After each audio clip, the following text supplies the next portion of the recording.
மாயாண்டி ஜோசப்போட குடும்பத்தில் எல்லாம் 50 வயசு 55 வயசு 60 வயசு ஆக போகிறானுங்க, எல்லாம் வயசான கிழவனாக இருக்கான். அவனுங்கெல்லாம் கத்தியை பிடிச்சி இந்த மாதிரி கொடூரமாக வெட்ட முடியுமா? இதெல்லாம் 10 நாள் முன்னாடியே இவ்வளோ பேரம் பேசிக்கிட்டு இருந்தானுங்க. 20 நாளாக வெளியூரில் எல்லாருக்கிட்டையும் 10 லட்சம் ரேட்டெல்லாம் பேசப்பட்டிருக்கு பல இடத்துல. இதெல்லாம் வந்து சொல்கிறத சொல்கிறோம்.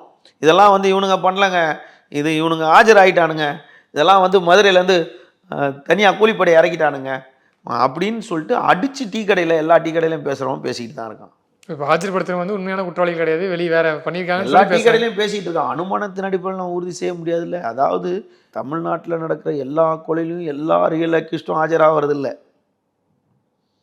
அதுக்கு பின்னால் அதை தோணுனா அந்த அந்த பாதையில் போய்கிட்டே இருக்க மாதிரி தோணும். அதாவது அந்த ஊரில் இதெல்லாம் இவனுங்க செய்யலை, இவனுங்களே செய்கிறதா இருந்தால் எதுக்கு இவனுங்க 20 நாளாக ஆளுங்களை செட் பண்ணி ரேட்டு பேசினானுங்க? அதெல்லாம் நடந்திருக்குல்ல. நடக்காமல் நெருப்பு இல்லாமல் புகையாதுல்ல. அப்போது செய்தவங்க யார்? இவங்க ஃபேமிலி ரீதியாக அப்பரன்ஸ் காட்டிட்டாங்க. அப்போ ஏன்டா அந்த அம்மாவை கொண்டீங்க அப்படின்னா, அந்த அம்மா இருக்கவங்கள வச்சு போட்டிருப்பாண்டு. இப்போ 2 நாள் முன்னாடி இந்த தம்பி வந்து